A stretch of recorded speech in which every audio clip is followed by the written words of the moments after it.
Janet, I'm so thrilled to be back here with you again at the Chester Arts Centre. Can you believe it's been a year? I know, and here we are preparing for the Carnival Colors 2026, the summer kickoff party of the season. July 3rd this year, Friday night instead of Saturday night. On the Friday night, it's our wonderful Carnival of Colors again, sponsored again by Charm Diamond, who are a huge support of this Arts Centre.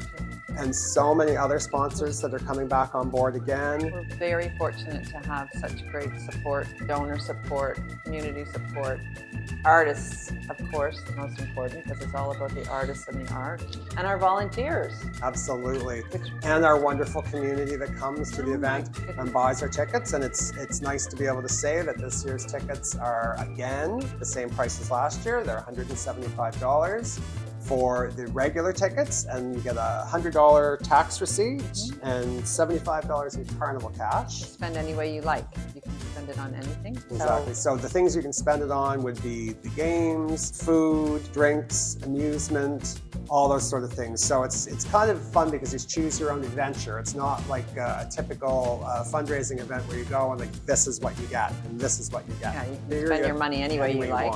And you can also buy a double your fund ticket that still has a $100 tax receipt and $150 worth of Carnival cash. Exactly. So those tickets are $250, and the artists are knocking it out of the park this year. We've got Emma Fitzgerald, who is a very well-known artist for all across the country. Yeah.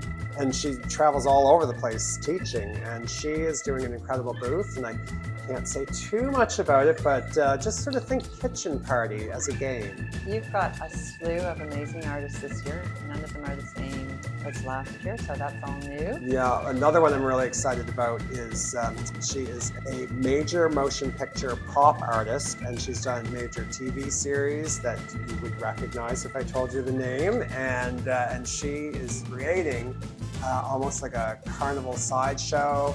And it's going to be a little creepy, a little spooky, a little wild and fantastical. And I think that's going to be kind of fun. And you have a boat race. Great thing to have in Chester. And then we have the same caterers last year, Cam's Coastal Caterer. We've got the lobster rolls, which were delicious. And anybody that didn't get one was disappointed that they didn't get one last year. So they're back. They are back. Oysters are back. Yes, fresh shucked oysters. Do not eat before you come because you will miss out. Yeah. Dancing away under the sailcloth tent. I mean, it's got the huge post and all the pennants and color, and it's just such a fun event and so filled with so many familiar faces. So it's a great way to reconnect with everybody.